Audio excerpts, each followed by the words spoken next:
Well, we wanted to save some baseball chat for our resident expert, a man who has his own torpedo bat ready to take it to the airwaves here, SBJ baseball writer Mike Mazzeo. Mike, thanks for jumping on with us. Thanks for having me, Austin. Well, Mike, before we get to the barrel of any bat, I got to talk about something that Molly wrote about in her newsletter this week, something we've talked a little bit about already, and it's just the future of Major League Baseball on ESPN. We've talked ad nauseum about the opt-out, but I got to ask you, do you think that Major League Baseball needs to figure out something to keep a presence on ESPN just to, keep up with the NBAs and the NFLs and the NHLs of the world? Yeah, Austin, I think no question. You need at least some type of presence. When you look at the NFL and its presence, you look at the NBA, a lot of people would argue they've surpassed MLB in terms of most popular sports in North America. Now, ratings might say otherwise, but when you're on ESPN, when Stephen A. Smith is talking about you, good, bad, or ugly, it's important. It means you're out in the forefront. When he's talking about the Dallas Cowboys in March, these other NBA teams, Luka and the Lakers, LeBron's son, whoever it is,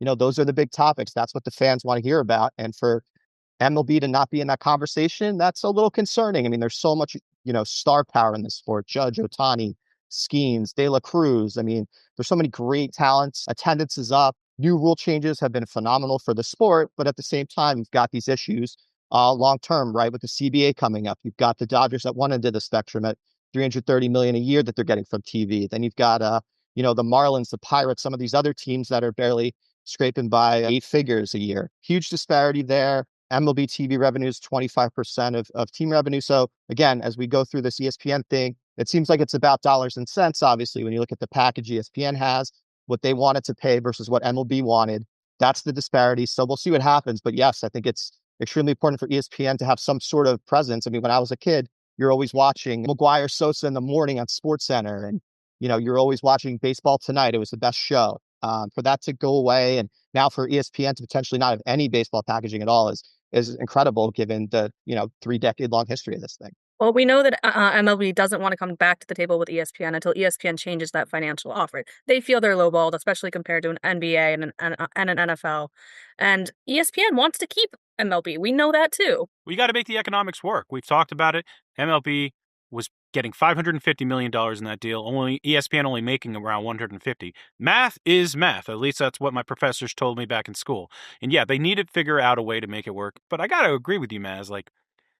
Baseball Tonight, back in the day, yeah, that was appointment viewing for me, too. I wanted to hear what Peter Gammons had to say. I wanted to hear Harold Reynolds. I loved that show, and obviously Carl is still there, keeping it all together, but it does feel there was less and less. MLB Network has been maybe the most successful in terms of league-owned networks and what they've been able to deliver to hardcore fans. Do you think that has really kind of hurt them in the long term in that relationship with ESPN? Yeah, maybe to an extent. Obviously, again, if you're a sports fan, are you watching all four major sports, or are you just watching baseball? And if that's the case, you've got their wraparound shows on MLB Network. I mean, you've got 24/7 programming. Mad Dog was there, giving his hot takes there for a long time. So yeah, maybe to an extent. Obviously, ESPN's like, well, if our baseball fans are going to MLB Network, let's go bring fans, where NBA TV maybe not as great. NFL Network's been pretty successful. We'll see what the ESPN, if they come together. But it is odd to have your competition, so to speak, be the, MLB only channel.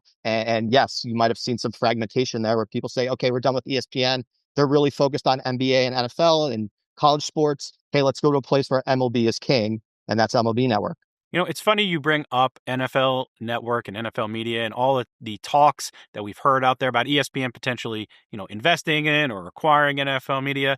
And we haven't heard anything about what's the future of MLB Network? If they are going to have serious talks and they want to have a serious baseball presence, what does the future of MLB Network look like? Is that something that could potentially come up in the conversation? Nothing I've heard out there, but it does raise questions for me. Where are people going to get their baseball? There are no more playoff games on MLB Network. They don't really have anything exclusive. So what does that look like? Where does that content go for baseball fans? Something I'm interested to see in the future. And I got to say, if MLB Network, if somehow that ended up on flagship, if that hardcore baseball content was something on flagship, that would, as a baseball fan, that would make me something, yeah, I would want flagship for that sort of content. We're talking MLB Network here, Austin, but in terms of what MLB wants out of flagship, they do not want to just be on flagship. If they're going to ESPN's content, they want to be on that linear network too. Naz, I'll give you the final word. What do you make between the relationship ESPN, MLB Network, the ability to criticize on MLB Network. What's the dynamic there now? Yeah, we know the ability to criticize didn't go well for Ken Rosenthal, obviously, No, as he's it not did on not. their on their network anymore. So that is a concern for any viewer is, am I going to get 100% the straight news or am I going to get some sort of league owned spin? And so that's something every major sports league has to kind of weigh. Is it worth it to have critical pieces out there? Or is it worth it to just have everything in the silo and have the content that those leagues want? MLB certainly not alone in that. There, you can go through instances NBA, NFL, NHL everywhere in terms of that. So that's not just the MLB, but again, anytime you have that league-owned network, you do have to wonder as a viewer, am I getting 100% truth here? Or am I getting the spin from the league? Well, one incredible product MLB does have is MLB.TV. I'm a huge fan. I've watched for years. Maz, you and I were watching on opening day. We were kind of texting back and forth when everything started to go down. You were starting to see stuff on social media. I logged out and tried to log back in to see if there was any sort of issue. Maz, you ruined my opening day experience. The Orioles were on fire. I think I missed a couple of home runs. But is this any sort of real black eye for baseball? Yeah, first off, just want to apologize for that. I know Just you giving need you to hell, watch, man. Just giving you hell. Gunnar, Adley, and Jackson Holiday. So apologies on that front. But yeah, I think obviously when MLB pushes its digital platforms, you've got 27 teams out of 30 with D2C streaming. You've got rid of the in-market blackouts, which credit to Rob Manfred for that. But yeah, to have everybody watching on MLB TV, that's where you want it to push your fans to. And for the first hour or so of these opening day games, for it not to work and kind of be a lack of communication in terms of, yes, we're on this, we're trying to fix it. Did hear from some MLB officials myself who said we're on this, and credit to them, at least they took care of it. And I think the majority of fans got to see most of their games and then probably got to go back to MLB TV to see the first couple innings if they missed it. Yeah, it's certainly something that you don't want to see, as Joe Girardi would say. It's not what you want, but at the same time, they did give fans the $10 off of anything. I think if you buy $25 worth of merch on MLBshop.com, you get a little bit of a discount. So good credit to them there. But yeah, hopefully this is something that's one and done and you don't see this in crazy pennant race games or the postseason. Sucks it happened on opening day. It just sucked that it happened on opening day. I would rather get the $10 off the product itself and not spend 25 and get 10 off. Right. Well, Molly, you're a big Yankees fan. Did you enjoy Torpedo Bat opening day there? I was still watching basketball. I tuned in for the end of the game, but I thought it was a typo when the ticker went and said 3 home runs, 3 first pitches. I mean, poor Cortez, because if you remember at the end of last season, his last pitch was a home run. So that man has tossed 4 times, 4 pitches. But oh yeah, I loved it. 9 home runs, Judge with 3.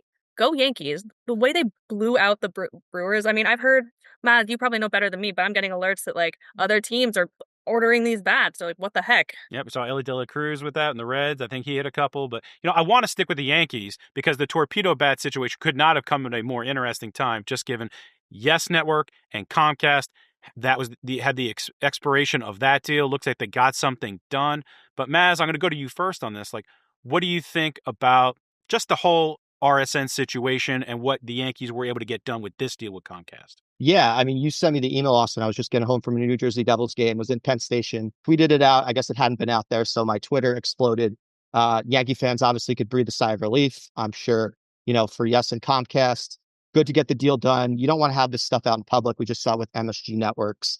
Fans don't want to hear it. They just want the games, and obviously they want them at the, tier they were paying. They don't want to all of a sudden have to pay more to be on this greater tier, which is causing, to your point, a lot of potential chaos long term with the disparity of your haves and your have nots, as we discussed earlier on. You've got the Dodgers, Yankees, Mets, Cubs, in one tier, and then you've got the Pirates, the Marlins in another tier at the bottom. And so that is part of what's to come here after the 2026 season. We're already seeing a lot of owners come out and say, yes, we want a salary cap. Rubenstein, Dick Monfort in Colorado, a lot of them are already calling for that. This portion here, part of the CBA talks is there going to be revenue sharing? We know Rob Manfred wants to do a national rights package come 2028. What does that look like when the Dodgers have this ironclad TV deal that gives them a huge advantage? Covers their payroll. That deal from Spectrum pretty much covers their whole payroll. Right. So you've got all these questions of like, they signed Roki Sasaki for $6 million. Was that deal done under the table? MLB investigated and said no. There's all these issues with the Dodgers of the kind of beating the game. It's like a video game, they beat it. And Rob Manfred said, hey, this is sustainable. They're making revenue, maybe like the Yankees did a while ago, but Here we've got all this Japanese stuff. Guggenheim's out in the Tokyo Dome. Their name is huge. All their sponsorships are the biggest. They've got double-digit, Japanese sponsorships. The Dodgers do everything right. Farm system's phenomenal. As we go down the road here, can these other teams compete? TV revenue, rights fees, all that kind of stuff is going to be at the forefront of all these conversations to come here. It does show the power of the Yankees. And even as a Yankees fan, just to be clear, and I think I've said this on the pod before, I am not opposed to a salary cap. I love parity in sports, but it does show the power of the Yankees, Mike. Like you mentioned about tiers, Yes and Comcast were able to negotiate keeping Yes Network on Comcast basic tier, which is a really big deal for fans because they don't have to subscribe to an additional tier and pay more and more, which is what's happening in some of the other markets we've mentioned. It's about bringing out the bottom. And you mentioned it, Mike. There's teams like the Marlins. They don't have the juice like the Yankees have, or like the Dodgers have, or the Cubs, or those other big teams. So if you want to raise the payrolls of the bottom, you got to improve the media situations of those teams on the bottom. They are the ones that we're getting tiered. They're the ones that baseball is going to have to find a solution for in 2028 when all of these deals come up. Not just ESPN and the local situation they got to take care of, but there'll be renewals on the table potentially for TNT Sports, for Fox. So the future of baseball media-wise, definitely something to keep an eye on over these next couple of years.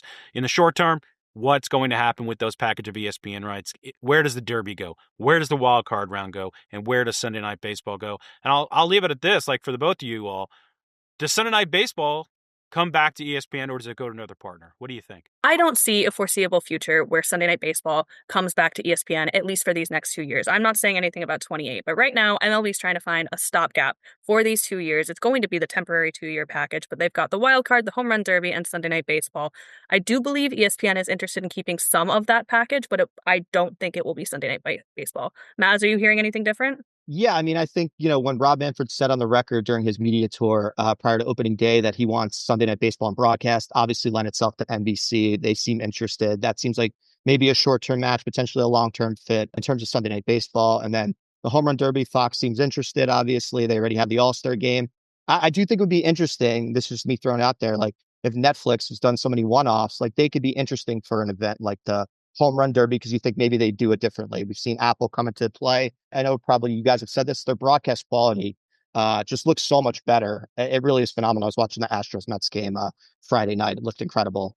Whether you want to keep those numbers in the bottom right-hand corner, that's another question, debate. But, they look great. So we'll see. There's a lot of intriguing partners out there, as Rob Manfred has said, streaming platforms, other broadcasters, legacy media outlets. There is a lot of interest here for MLB. And certainly, I'm sure they're targeting that NBA national deal, 11 years, $77 billion. They've got the, international levels are up to an all-time high. That's a potential for them to get more money.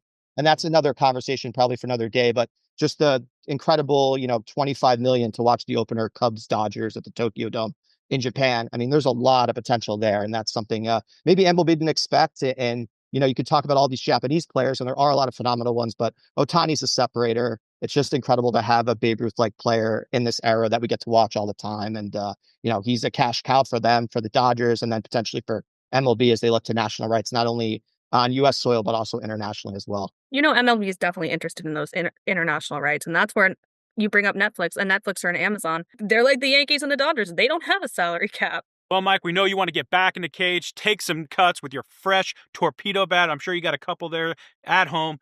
SBJ baseball writer Mike Mazzeo, appreciate you coming on the podcast this week. Thanks, guys.